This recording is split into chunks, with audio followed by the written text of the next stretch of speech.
Take a deep breath, open your mind, be willing to hear me out. So, one of the first things men hate that women say in the early stages of dating is, I'm the prize. The issue isn't in you thinking you're a prize, you're special, any of that, at least not from my perspective. The issue is, are you creating a one-sided dynamic where you have greater value than the man in this relationship? Now, here's the reality.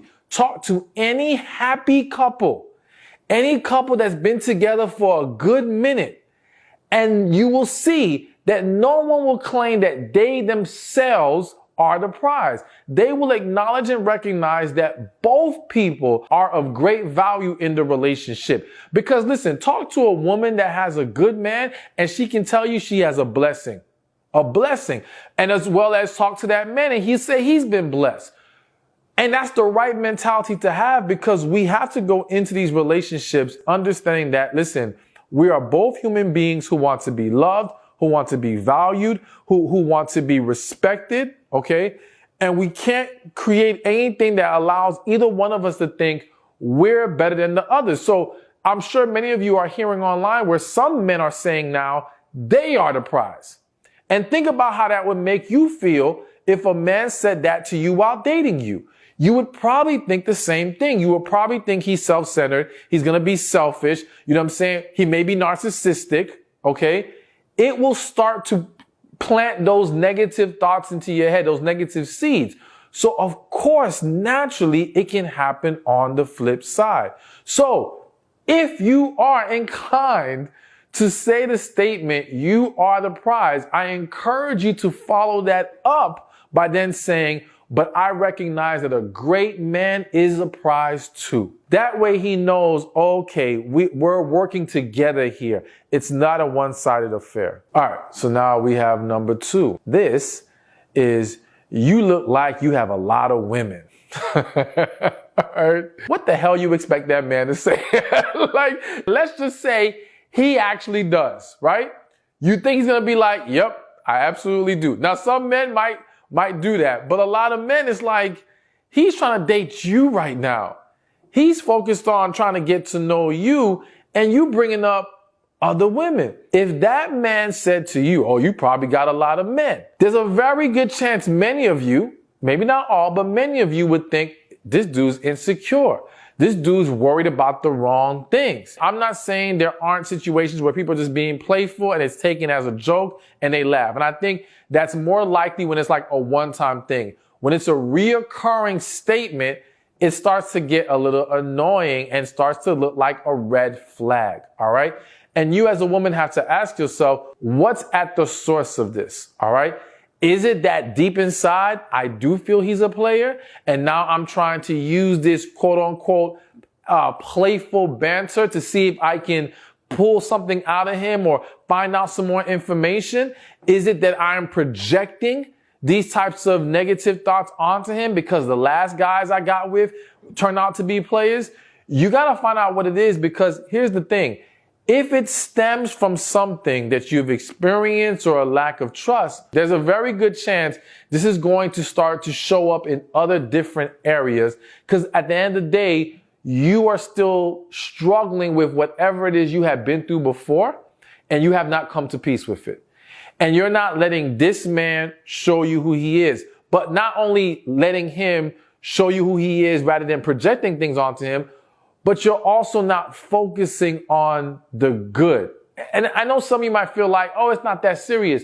Listen, again, a lot of times it is. A lot of times if you're real with yourself, it is.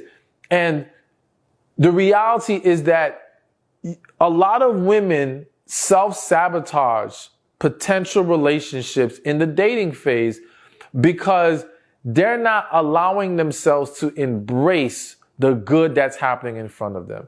They're too much in their head. They're questioning everything, and not questioning in the healthy way, but again, questioning in a way that projects onto this situation something negative. Sometimes this happens due to friends and family contaminating the situation. So basically, sometimes women want to go and whether it's brag, show off, or just share their joy with others.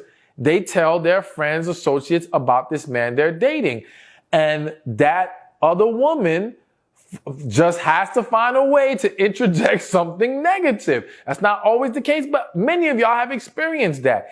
And now she starts planting these things into your brain to make you insecure about the situation. Because let's say she just had a situation where the guy seemed great at first. So now it's like, oh, well, girl, you can't trust it. Oh, you better be careful. Make sure you are not letting other people, your past, whatever other factors creep into your mind and into your spirit to now throw off a potentially good situation. Don't worry about if he got this one, that one, unless you guys are in a relationship. That's the other thing. When we're just dating, yes, we would ideally love or like for people to just date one person, right? But the reality is that people, if they are single, are free to date more than one person if they like. You're free to do it. He's free to do it. To me, the focus should not be on whether they're dating other people or not. The focus should be on, are they showing up in the dating process the way that you need? If he's seeing a couple other people, he's still been talking to them. And again, you guys aren't official. You're just dating. But he is communicating with you. You guys are hanging out. He is giving you full time and attention. Then focus on that. And then once we decide that we're going to move into something official, or we agree on being exclusive and official, then we can say, all right, well, if there are anybody else circling around, those people need to go. The next thing men hate when women say in the early stages of dating is, how much money do you have? Now, if there's one thing, or one of the biggest things that men fear when it comes to women, is she only wants me for my money. The fear is so strong that even men who don't have money still have the fear. It's like he ain't got no money to lose, and he's still worried that you are only after the imaginary money. Like, or that eventually when he starts making it, that's what you're going to start being focused on. So when you ask that kind of question while dating, it can trigger that fear. For women, you do have to get out of the mindset, those of you who are in it, of the how much he makes versus how he handles his money. Because a lot of women, even when they say, I want a man making six figures, well, there's a statistic that shows 43% of people making 200 grand a year. I may be a little off of the numbers, but I know it's like a high number, like 200 grand a year, are still living check to check. All right. So there are individuals that, yes, can say, well, yeah, I make six figures, and they still broke. They're still struggling for various reasons. Then you can have someone else who makes 60, 70 and lives a good life, lives great, don't have no issues whatsoever. So it's more so about the financial management, the literacy, the relationship with money. Okay.